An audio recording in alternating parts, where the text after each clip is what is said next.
नादिया जी, face पे comedones हैं जी, solution चाहिए जी। तो फिर ये वीडियो देखें। तो कॉमिडोन्स वालों के लिए मैं एक मॉर्निंग रूटीन आपसे शेयर करने वाली हूँ। मॉर्निंग रूटीन में आपको 5 स्टेप फॉलो करना है, जिसमें से नंबर 1 स्टेप है क्लिंजर। और क्लिंजर आपको कौन सा यूज करना है, जिसमें सैलिसिलिक एसिड मौजूद हो। मेरी तरफ से कुछ रिकमेंडेशंस हैं। अगर आप पाकिस्तान में हैं तो आपको कौन कौन से सैलिसिलिक एसिड वाले फेस वॉश यूज करने चाहिए। तो अगर आप बिगिनर हैं और आपने फर्स्ट टाइम सैलिसिलिक एसिड वाला फेस वॉश यूज करेंगे, तो आपके लिए 3 कैटेगरी में मैं सैलिसिलिक एसिड वाला फेस वॉश बताने जा रही हूँ, जो आपको यूज कर सकते हैं। जिसका 1% वाला जो सैलिसिलिक एसिड है वो है जिनोवा का। आप इससे थोड़ा सा और ज्यादा परसेंटेज करते हैं, 1.5% वाला जो आप ले सकते हैं वो एनाजिट का ले सकते हैं। और नंबर 3 पे है 2% सैलिसिलिक एसिड सिरावे का। ये 3 मेरी तरफ से रिकमेंडेड है। और तो salicylic acid face wash is must for comedone skin. इस तरह से आपको फेस वॉश करना है। फेस वॉश लगाने के बाद 1 मिनट तक अपने स्किन के ऊपर रखना है, और रखने के बाद आपको लूक वार्म वाटर से अपने फेस को वॉश करना है। यानी ठंडे पानी से मुंह नहीं धोना है और बहुत ज्यादा गर्म पानी से मुंह नहीं धोना है कि स्किन बैरियर आपका डैमेज हो जाए। आपको बहुत गुनगुने से गर्म पानी से अपने फेस को, जितना आपका फेस के ऊपर एक हल्का हल्का वार्म इफेक्ट आ रहा हो, इसमें आपको अपने फेस को वॉश करना है। और सैलिसिलिक एसिड का काम क्या होता है वो मैं आपको बताने लगी हूँ। सैलिसिलिक एसिड स्किन में डेड स्किन सेल्स को और सीबम को, यानी आपके स्किन के अंदर जो ऑयल्स हैं उसको डिसॉल्व करता है, उसको बाहर निकालता है स्किन से। इससे आपके स्किन के ऊपर कॉमिडोन्स की तादाद कम होती है। और सैलिसिलिक एसिड एक्सफोलिएशन का भी काम करता है। Salicylic acid beta hydroxy acid है, और बीटा हाइड्रोक्सी एसिड आपके स्किन के सरफेस के अंदर से डेड स्किन सेल्स को रिमूव करता है, जो आपके ब्लॉक हुए हुए पोर्स उसको वो क्लियर करता है। एक मिस्टेक आपको बिल्कुल भी नहीं करनी है कि एक प्रोडक्ट आपने खरीद लिया है, अब जब तक इसको खत्म नहीं करेंगे, 300 दिन आप इस्तेमाल नहीं करेंगे, तब तक आपको रिजल्ट नहीं मिलेंगे। इस तरह से बिल्कुल भी नहीं होता। अपनी स्किन को रिलैक्सेशन का भी टाइम देना है। आपको अपनी रूटीन को 3 और 4 डेज में डिवाइड करना है, यानी हफ्ते में 7 दिन होते हैं, तो आपको 3 डेज और 4 डेज को डिवाइड करना है। 3 डेज आपको सैलिसिलिक एसिड यूज करना है। तो अगर आप वीक में 3 दिन सैलिसिलिक एसिड वाला फेस वॉश यूज कर रहे हैं, तो बाकी हफ्ते के 4 दिन बचे हुए आपको क्या इस्तेमाल करना है। आपको लेना है ये वाला डव का हाइड्रेटिंग सोप, और इसको आपको इस्तेमाल करना है। अब 3 दिन कंटिन्यू आपको सैलिसिलिक एसिड यूज करना है और 4 दिन कंटिन्यू आपको हाइड्रेटिंग सोप यूज करना है, ऐसा नहीं है।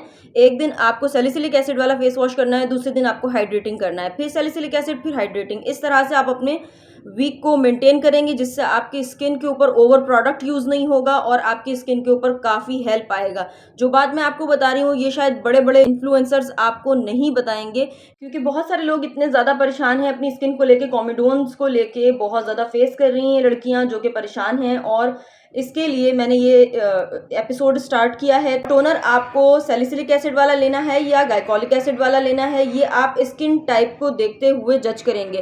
तो कॉमिडोन्स वालों के लिए मैं एक मॉर्निंग रूटीन आपसे शेयर करने वाली हूँ। मॉर्निंग रूटीन में आपको 5 स्टेप फॉलो करना है, जिसमें से नंबर 1 स्टेप है क्लिंजर, और स्टेप नंबर 2 आता है प्रेप। आपको अपने फेस के ऊपर टोनर लगाना है।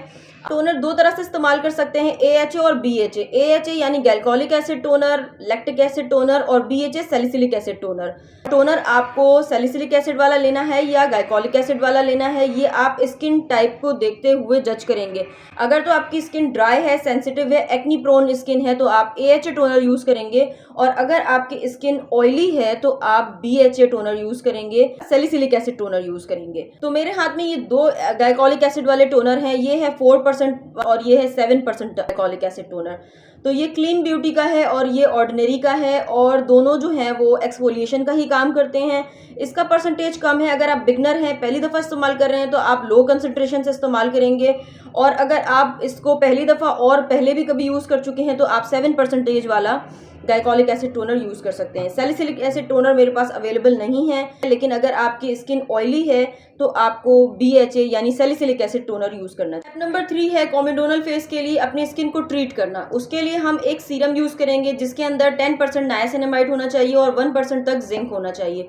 ये एक परफेक्ट कॉम्बिनेशन है कॉमिडोन्स स्किन के लिए। 10% नायासिनामाइड जो होता है वो सीबम प्रोडक्शन को रेगुलेट करता है, यानी आपकी स्किन अगर ज़्यादा सीबम बना रही है तो नायासिनामाइड सीबम को बैलेंस करता है। 1% जिंक जो है वो एंटीबैक्टीरियल प्रॉपर्टीज हैं। जिंक में एंटीबैक्टीरियल प्रॉपर्टीज होती हैं जो एक्नी कॉजिंग बैक्टीरिया को कम करता है, और इन दोनों का कॉम्बिनेशन जो है वो आपकी स्किन को ट्रीट करने में हेल्प करेगा। तो स्टेप नंबर 4 है मॉइस्चराइज़र। आपने अपनी स्किन को ट्रीट कर लिया, जब आपने अपनी स्किन के ऊपर टोनर अप्लाई कर लिया, फेस वॉश कर लिया, अब आपकी स्किन को मॉइस्चराइज़र की ज़रूरत है, तो आप एक लाइट वेट मॉइस्चराइज़र इस्तेमाल करेंगे। मॉइस्चराइज़र भी आप 2 कैटेगरी का यूज़ करेंगे। अगर मेरी स्किन ऑयली है तो मैं ये ऑयल फ्री वाला मॉइस्चराइज़र यूज़ करती हूँ। अगर आपकी स्किन ड्राई है, सेंसिटिव है, तो आप जैन फार्म का ये वाला ऑयली मॉइस्चराइज़र इस्तेमाल करेंगे। मॉइस्चराइज़र लगाने के बाद अब स्टेप नंबर 5 है प्रोटेक्शन। तो प्रोटेक्शन किस तरह से करनी है आपको अपनी स्किन की, वो आप यूज़ करेंगे SPF। तो SPF 40 to 60 आप अपने फेस के ऊपर अप्लाई करेंगे। तो ये SPF 40 और काफ़ी अच्छी सनस्क्रीन है। इसके अलावा अगर आपकी ऑयली स्किन है तो आप ऑयली स्किन वाले सनप्ले का ये स्किन एक्वा सनस्क्रीन यूज़ कर सकते हैं। ये SPF 50+ है, ठीक है, और ऑयली स्किन वालों के लिए बहुत अच्छी है, ठीक है। मैं यहाँ पे 2 बॉटल यूज़ करके आपको रिव्यू कर रही हूँ। तो और ये वाली भी मैंने काफ़ी ज़्यादा यूज़ की हुई है। तो जो मैंने पर्सनली यूज़ की है मैं वही रिकमेंडेशन आपको दूंगी। इसके अलावा और ये देखें, जैन फार्म का एक मेरे पास सैंपल आया था और इससे पहले भी एक SPF का सैंपल आ चुका है इनके प्रोडक्ट के साथ, तो मैं पहले इसको ट्राई कर चुकी हूँ। अभी ये मेरे पास ऐसे ही पड़ा हुआ है, लेकिन ये भी एक SPF अच्छा है। तो ये 3 कंपनियों के मैंने आपको बता दिए हैं, SPF अच्छे हैं।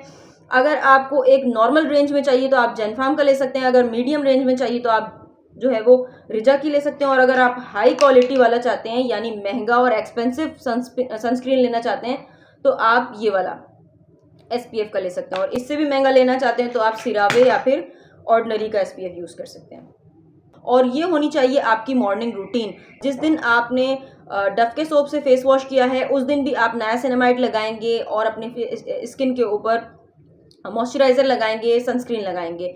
किसी भी दिन ये तीनों प्रोडक्ट को स्किप नहीं करना है। सिर्फ और सिर्फ आपको किस चीज़ को स्किप करना है, सैलिसिलिक एसिड वाले फेस वॉश को स्किप करना है और टोनर को स्किप करना है। टोनर आपको 3 दिन इस्तेमाल करना है और सैलिसिलिक एसिड वाला जो फेस वॉश है वो भी आपको 3 दिन इस्तेमाल करना है। तो उम्मीद करती हूँ कि आपको मॉर्निंग रूटीन कॉमेडोन्स वाले फेस के लिए समझ में आ गई होगी। अगर इसके अलावा भी कोई क्वेश्चन आपके माइंड में है तो आप कमेंट में लाजमी कर सकते हैं।